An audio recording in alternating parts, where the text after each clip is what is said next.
Good morning and welcome to Flannel Hill Farm. So I'm gonna start this kind of series of homesteading / farming questions that I've been asked here, but we're going to start by asking ourselves, what is self-sufficiency? So for a lot of people, self-sufficiency means different things, especially if you are in an urban setting. Self-sufficiency can mean something different. If you're in a rural setting, it kind of takes on a whole new level of meaning. If you are in America, it can mean something completely different than if you live in another country. So a general rule for self-sufficiency is to satisfy your basic needs, especially when it comes to food, with no outside help. So, and I think when I say food, I think I mean water as well. When it comes to self-sufficiency, harvesting rainwater and filtering it to the point of being able to drink it, being able to use rainwater for your showers, being able to use rainwater to feed your critters, all kind of falls into that. Also being able to have a well so that you're not hindered by a water company or the city or the county or whatever it is for your water is something else as well. But being able to garden enough or raise chickens or raise pigs or raise cows enough to feed your family, and then if you're able to sell and feed other people, I think is self-sufficiency in general.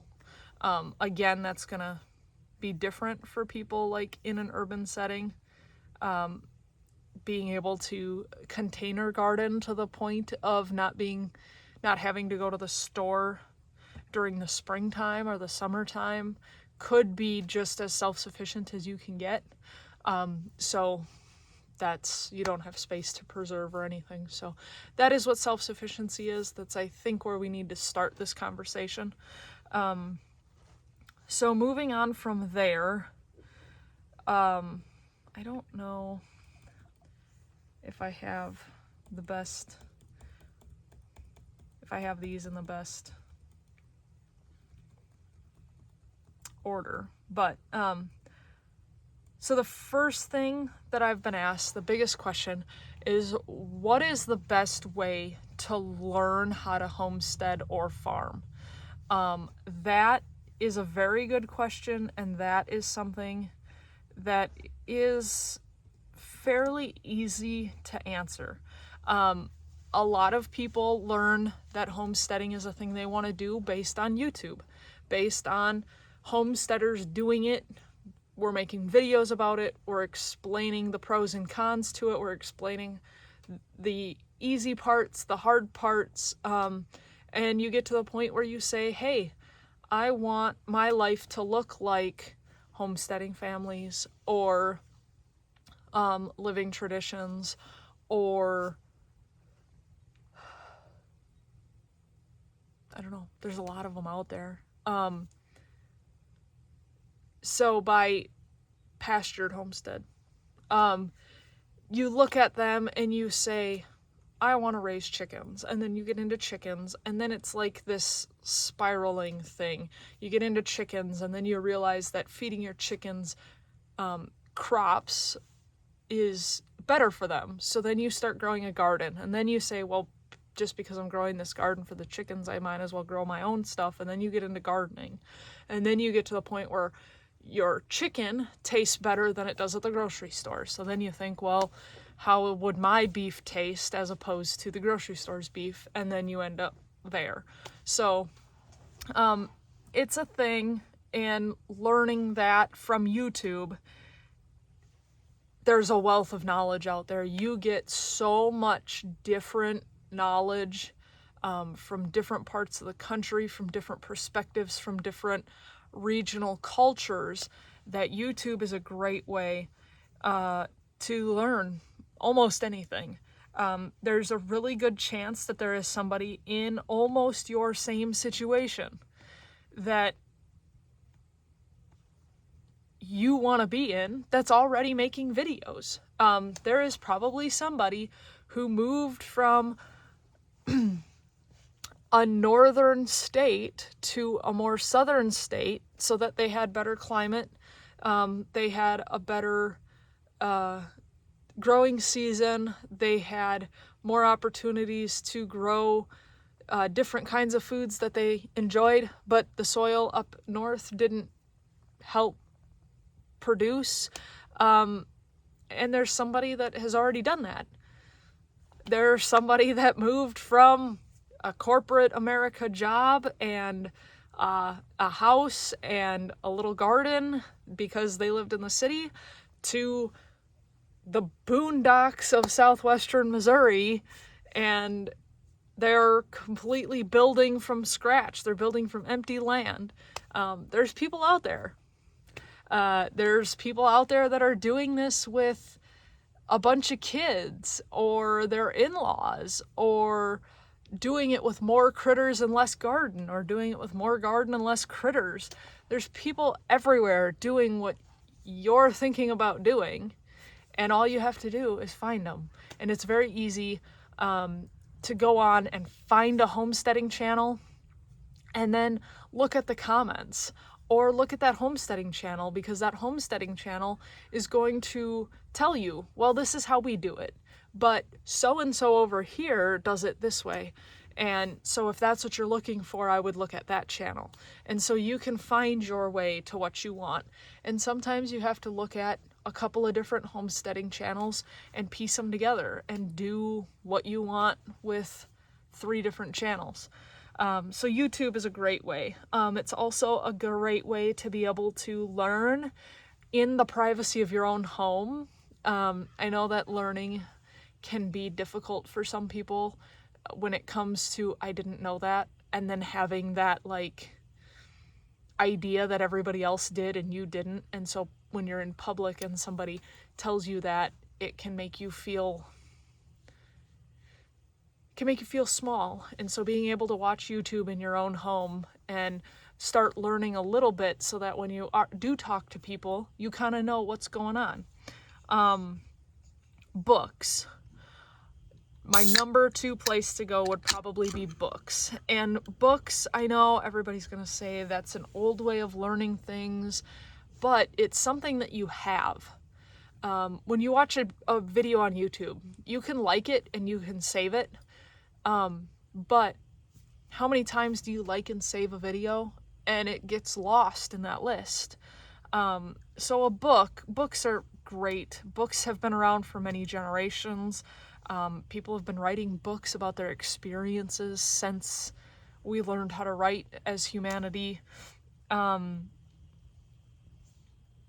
Being able to keep that information and being able to look back at it is my favorite thing about a book. But also generationally. So you're gonna find more information about how your great-grandparents victory farmed than in a book than you will probably on YouTube.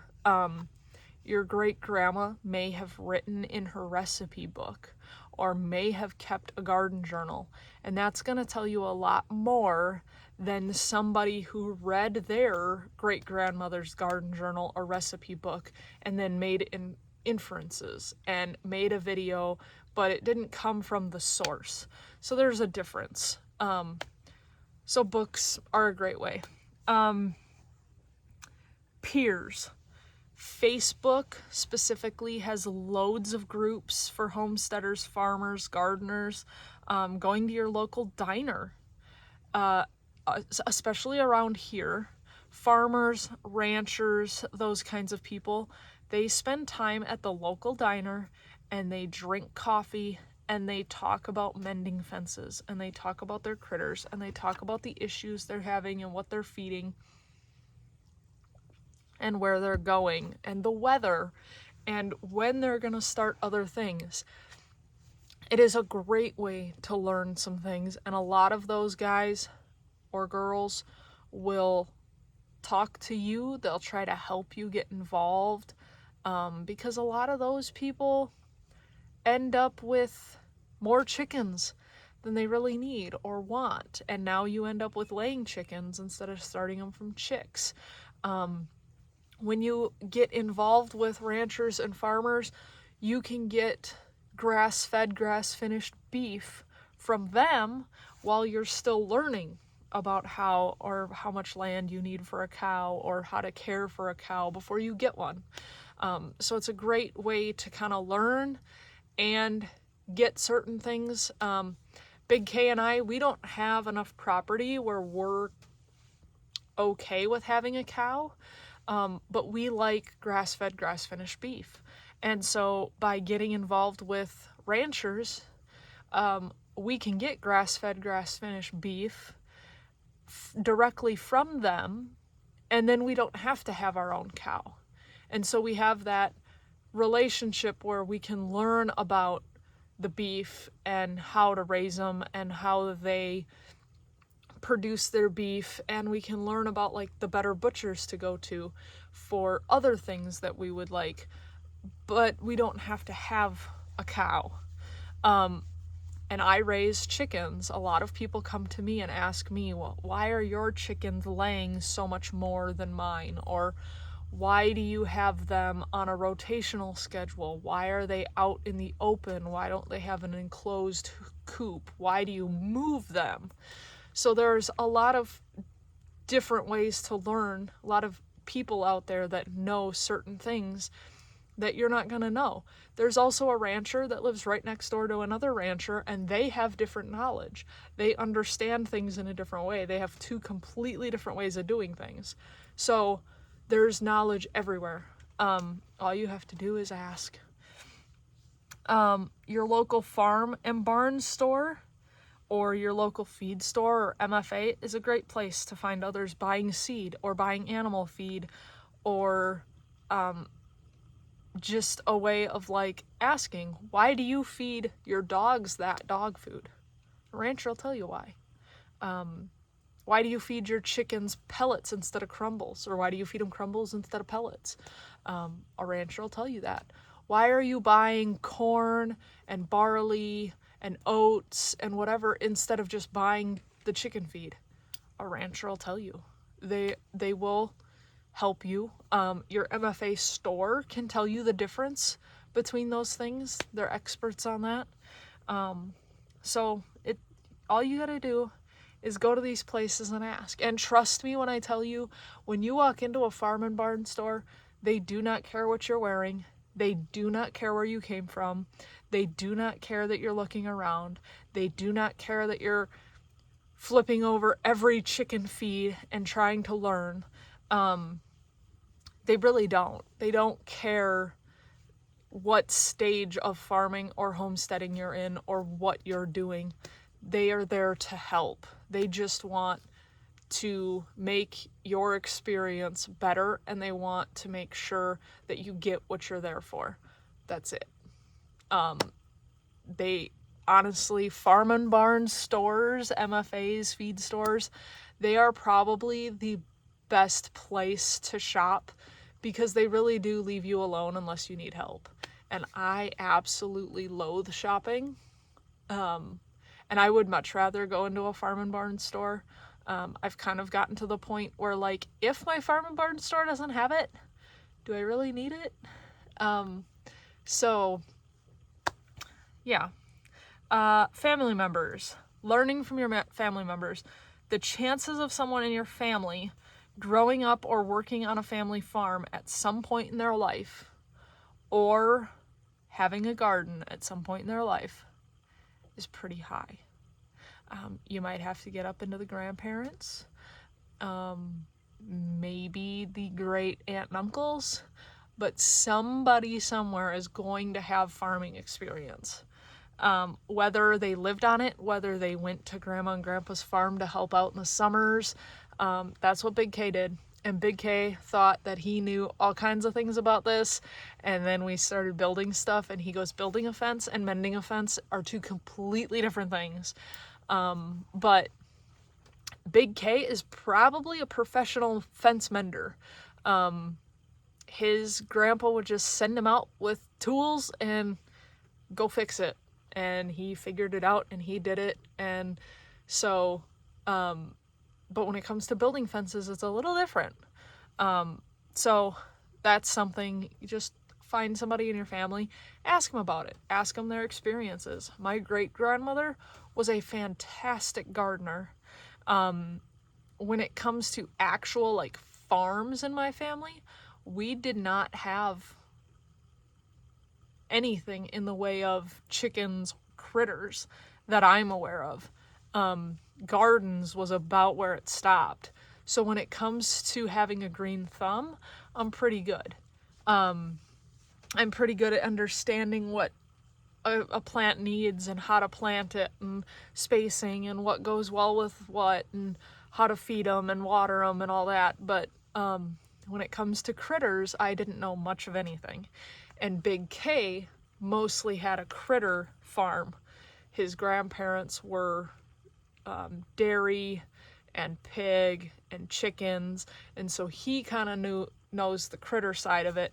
And he's the one that said, I don't want to do pigs for very specific reasons for him, and we don't have enough room for a cow. I wouldn't feel comfortable with the amount of room we have having a cow, but chickens are fine.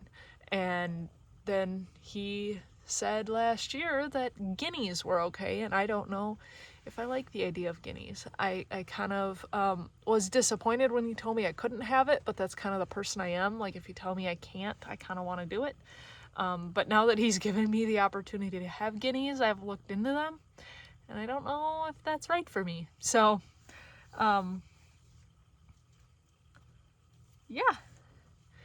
So that is the best way to learn about homesteading and farming, is going to be asking. It's going to be people, it's going to be videos, it's going to be books. The knowledge that changes every year is your biggest asset. The weather changes. In general, your soil is going to change. And asking people about that is the best way to learn it. Yeah. People, books, videos. That's what I got for you. On your way back down the hill, if you wouldn't mind liking, sharing, subscribing, hitting that little bell notification button down there. And please remember, we appreciate y'all.